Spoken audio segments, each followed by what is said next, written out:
Cougar Tailgate, where BYU fandom lives. Here's your host, Lauren McLean. What is up, Cougar fans? We hope you had a very Merry Christmas and a Happy New Year. We got to celebrate one more football win of 2020 while on vacation last week before turning our focus fully to the BYU basketball season ahead. I'm Lauren McLean, and it's a holiday weekend, that weird time between Christmas and going back to work. So today I'm joined by our producer, Cole Wissinger. And Cole, before we obviously turn our full focus to basketball, we got to talk about this 2020 football season because it was there was a bowl game at the end of it, right? That we still haven't gotten to. We took the week off. Last Saturday was the day after Christmas. Right. We let you guys, enjoy time with your family. But now we're back to work, and it's time to talk about how great it was to win a bowl game again, and dominatingly it seemed. Yes, BYU beat UCF 49-23, and coming into that game, I thought it would be more of a battle between the two offenses than it ended up being. BYU just dominated on the offensive side against their defense, and UCF, it took them a while to get going, and that was surprising to see. But man, BYU came out, they made a statement. They're like, we are a legit good team, and playing UCF, they obviously weren't first in their conference, but all their losses they had barely lost, and by it's very a good small conference, margins. right? It's that American, great the conference sixth this Power season. Five. And UCF and their history in the last few years, they've been a phenomenal team. So I think that was a great statement for BYU football to come out and make for their final game of the season. Zach Wilson did exactly what we assumed he would and what we assume is his last game as a BYU Cougar. But you're right, it's on that other side. The fact that my all-time favorite sports cliche that goes around is that it was a blowout and it wasn't even that close. And this is one of those games. Like 49-23 seems like it was a one-sided victory. And it was even worse than that for so much of the game because their offense, which is the thing that if they had a chance, they just needed to keep up with us, right? We were going to score, and we assumed that they would probably score too, and whoever just had the ball last, that's probably your ball game. And they couldn't get into a rhythm early on, and that's what helped BYU establish such a large lead going forward. That's right, and BYU's defense really showed up, especially there in that first half, which helped them out. So, Cole, I want to know, what stood out to you the most from that 2020 football season? Zach Wilson, number one. That is, it begins and ends with the fact that coming into the season, we really, you got to realize we never did get to see Zach Wilson truly healthy, right? He had that mythos over, have a perfect completion percentage in the bowl game a couple years ago, but then he never really was right. We had a lot of hope for him, and then things just kind of tapered off again. It seemed like, just another quarterback that we wanted to be the next great BYU quarterback and then wasn't going to be, and then he was. We got to see Heisman hype. We got to see, the late night on the West Coast. It was BYU time for the whole nation to see how great Zach Wilson could be. Yes, he had a subpar season last year. No one expected him to come in and make the huge jump and leap of improvement that he did this season and the confidence that he came in with. And I think that what stood out to me the most is how much BYU benefited from this altered season. They benefited, I dare say, more than any other team in the entire country. The national publicity for being the only team playing in the West for a while was definitely benefiting to them.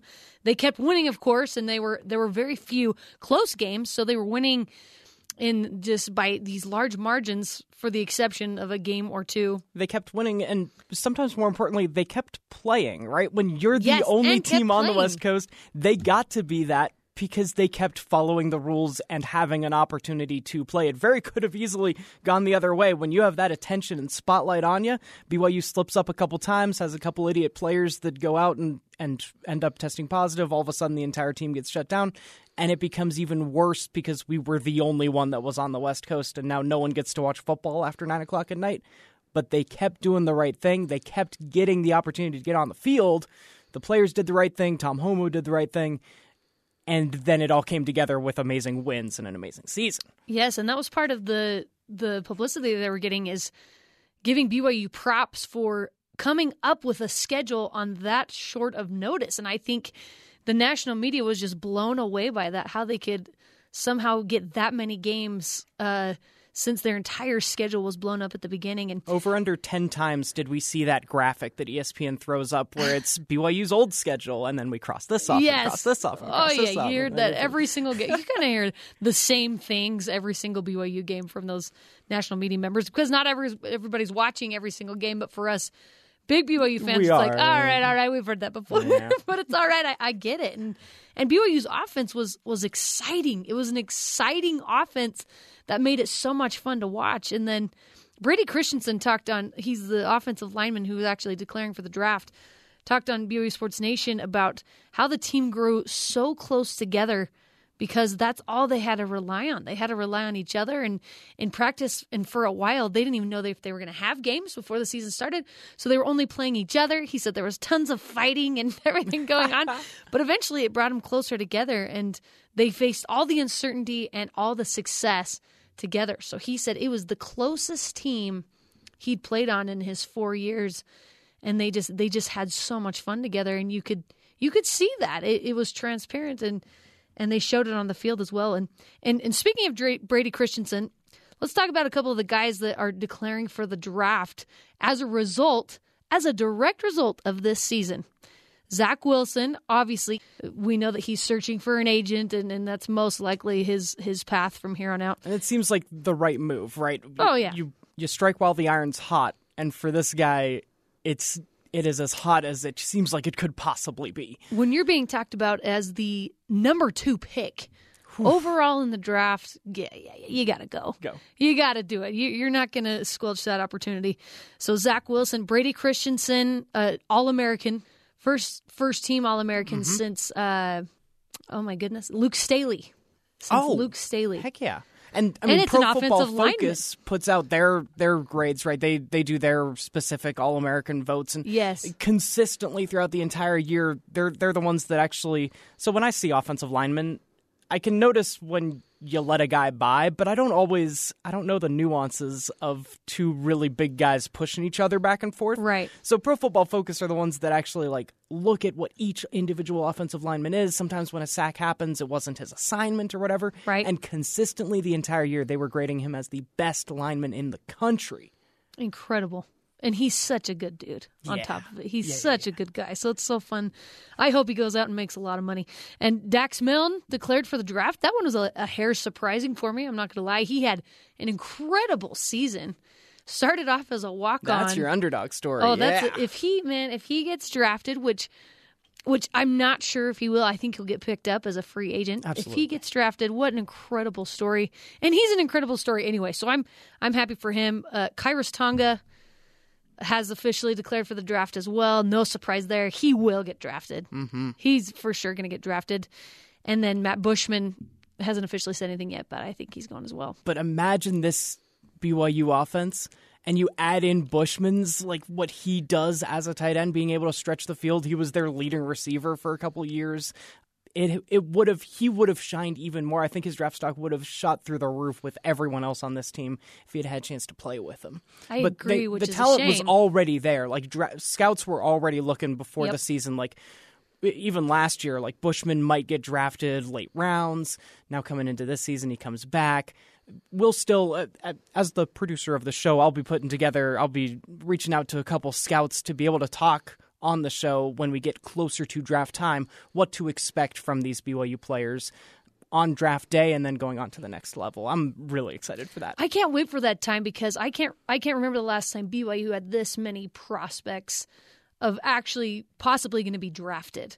Not just picked up as free agents, but drafted. And I think it's going to be exciting. And we were doing the show last year, right around the Combine. I was getting ready to reach out because I have friends that are scouts. I reached out, said, hey, would you be willing to come on the show? He said yes.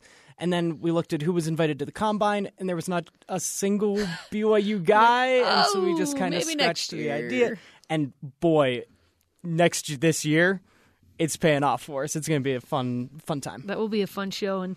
And unfortunately for Matt Bushman, but great for BYU football team, Isaac Rex almost made BYU fans forget Matt Bushman was not playing because he was so phenomenal. And that is not saying anything about Matt Bushman's talent, because I think he will have a great, hopefully if he stays healthy, successful career in the NFL. But man, Isaac Rex. And he's a freshman. We get to keep him for a while. Some talent at that tight end position. So 15 seniors are most likely gone for BYU. And hopefully this does not happen, but offensive coordinator Jeff Grimes is being considered for some Power 5 jobs after this season as well. That's what happens. That's the nature of That's get how good. It goes. That's how it goes. It just and that's what you want. That's ultimately what you want in a program. If your guys are staying around for a long, long time, especially the coordinators and the assistant coaches, if they're staying around for a long, long time, seems like a good thing, but really you want them to be, you want people to be reaching out to them from different programs to move on to the next level of their career. And so BYU this is a great thing. But they're no stranger to this kind of uncertainty, because when BYU basketball got really good last year, all the rumor mills start churning like, man, Mark Pope is something. Maybe he does want to move on. And then we sign him up to a big, long contract this offseason. Hallelujah. So. I know, seriously. Back off. Yeah. He's ours. We get Mark Pope. Don't even think about it. So what's going to happen next year with the QB position specifically? As we look at it, there's Jaron Hall, Baylor Romney, Jacob Conover, and Soldier Maiyava. So there are some great – that is a lot of talent in one room. And Aaron Roderick, the quarterbacks coach for BYU, talked about that. He said, we obviously would love Zach Wilson to stay. Most likely not going to happen. But – there's probably not going to be that significant as a drop when he leaves. Well, we've seen Jaron Hall. And there was talk last year, Zach Wilson coming off of an injury and not looking as sharp due to exactly that. Does Jaron Hall get some action above it? Like the hype was high on Jaron Hall early on, like two-sport athlete, amazing scrambler. Like we've loved seeing Zach Wilson get into the end zone, but he's also like a precision passer. Jaron Hall is that true like dual threat. Any given play he can take off and just beat you around the corner. Which unfortunately is why he was not playing, because he was injured and dealing. Needs to take care of himself when he takes off around the corner. Had some concussions, dealing with a hip injury this year, which is why we didn't see him. So I would love to see what a very healthy Jaron Hall could do if he can get to that point. Baylor Romney has been very consistent and good for BYU. That's the word.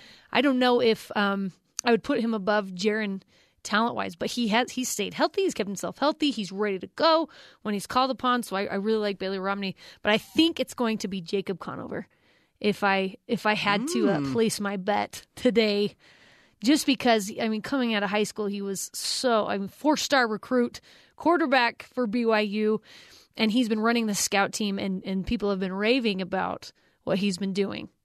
Plus, they get to start him out as have 3 years or 4 years of eligibility. So we'll see what happens. Starts now. I'm sure that there's so much. The quarterbacks to talk about. might come up once or twice between now and September, right? Right. Yeah. Maybe we'll see. Of course they will. Yeah, but like you said, we're moving on to basketball for the most part. Let's recap a little bit what's happened with the non-conference schedule for BYU basketball so far, since we're jumping in the conference tonight. BYU lost to USC and Boise State. They had big wins against Utah, San Diego State, Utah State. Those were awesome. Those are so good. I'm going to put San Diego State above the other two. The rivals, obviously. So BYU won every single in-state game so far. They dominated the state. That's huge. That's huge for recruiting and a lot of other things. But that San Diego State game was just great for BYU's resume heading into the postseason. So BYU is now 9-2, heading into San Diego tonight. We'll see what happens. San Diego is 1-5, but we're about to talk to Jack Cronin, who is the play-by-play guy for USD, when we come back. So don't go anywhere. This is Cougar Tailgate.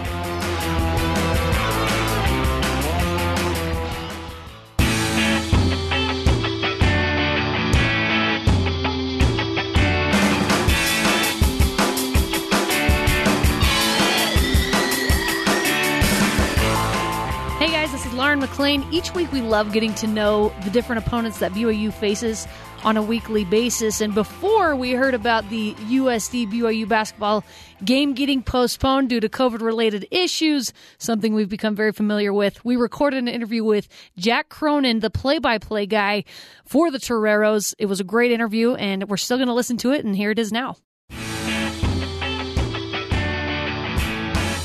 The calendar page turned and conference play begins for BYU basketball. The Cougs are back in Southern California with their WCC opener tonight against the San Diego Toreros.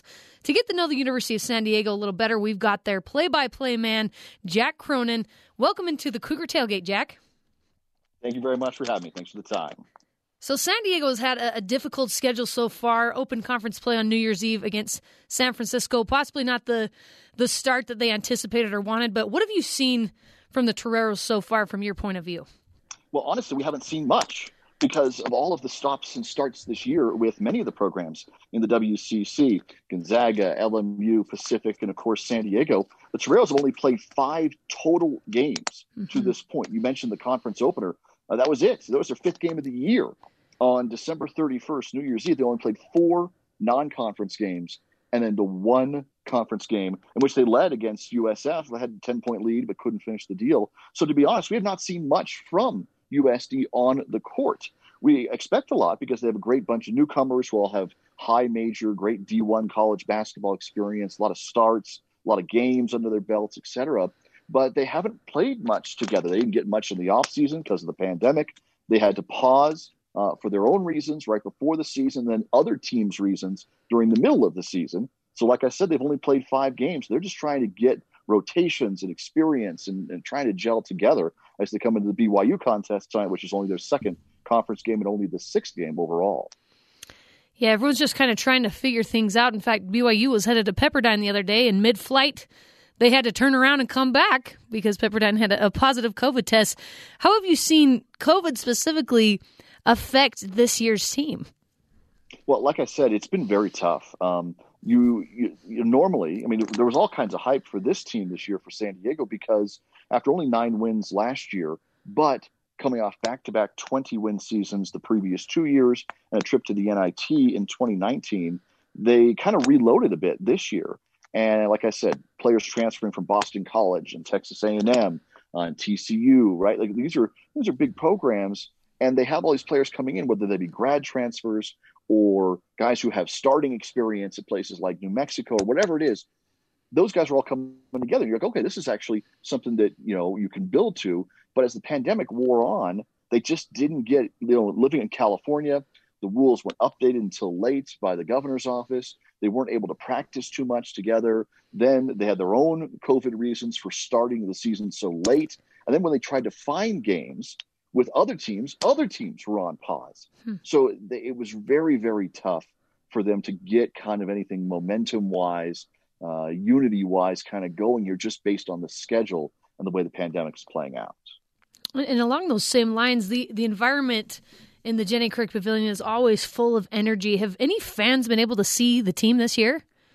No, and that will be the case for the rest of the season. In California, there will be no, doesn't matter who you are, you're not having any fans, whether it be professional teams or college teams. High school sports in California aren't even playing yet. Right. They will not start until the middle of January for high school sports, and even then without fans. But as far as California's rules go, this college basketball season will not have any fans in the stands for California teams moving forward.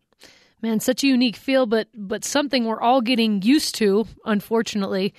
But what's something, you mentioned some of the new players coming in and transfers, but what's something about this team that fans should keep their eyes open for during the game tonight?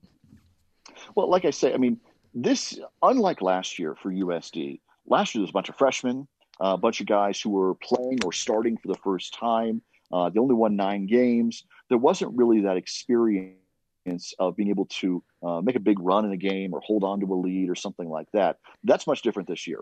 There are grad transfers. Yalan Masalski is a 4-year starter.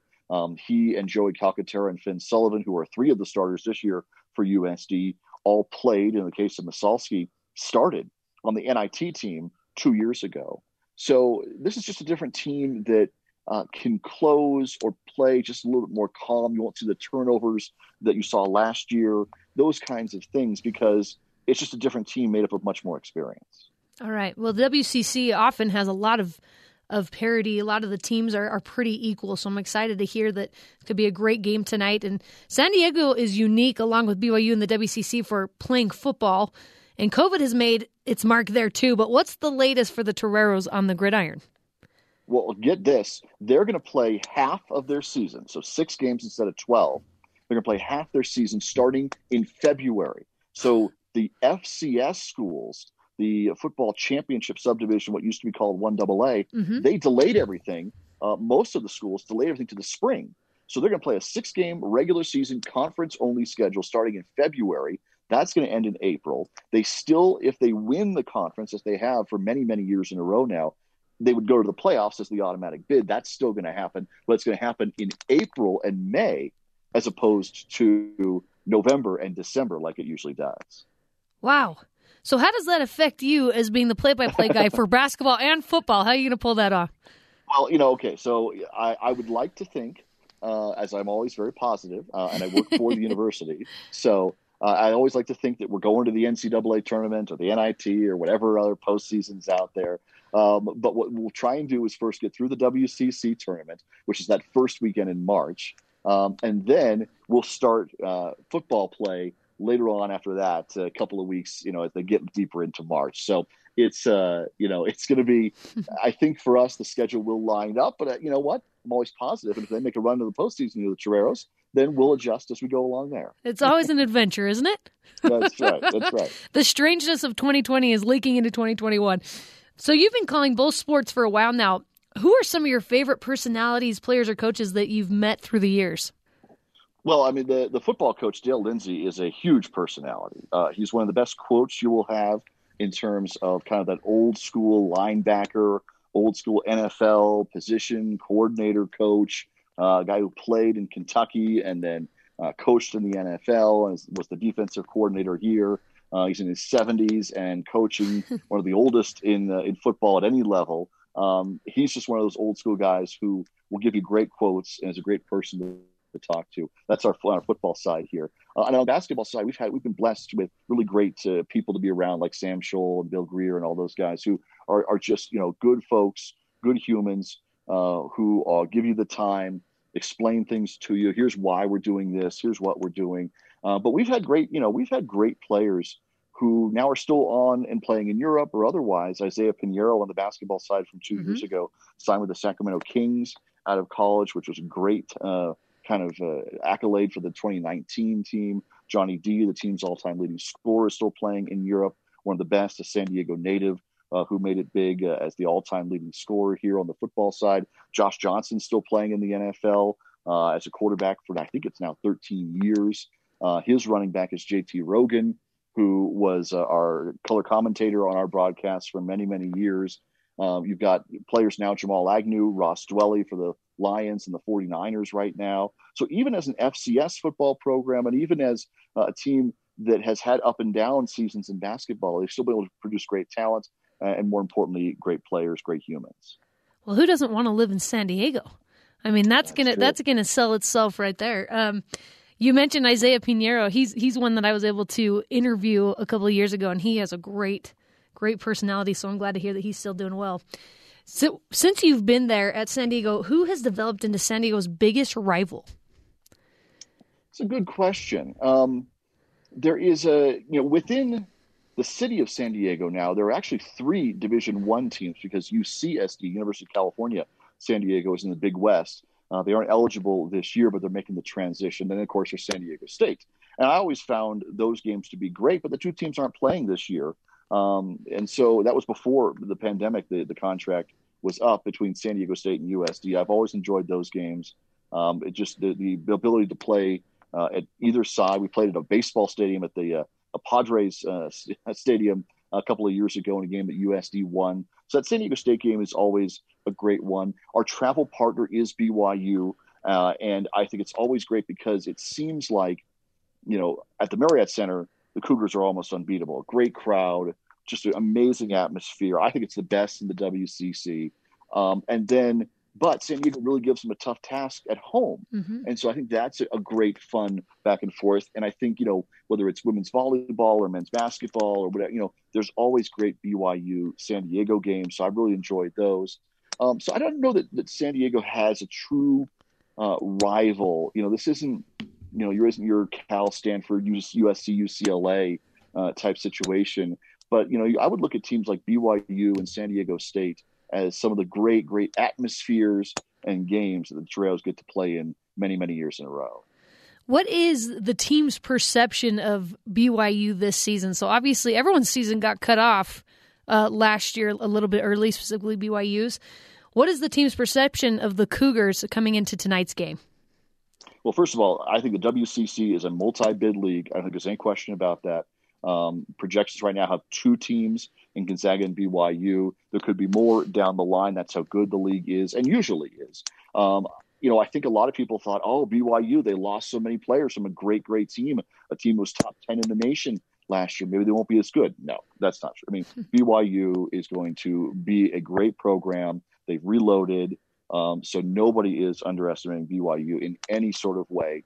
And I hope that the Cougars don't get overlooked because of how good Gonzaga is. Right. And that didn't happen last year, which was great. I mean, BYU earned everything last year and really made a national statement. And I hope that continues this year because it's great for the league and it's great for everybody involved. But nobody is overlooking BYU in any sort of way. Right.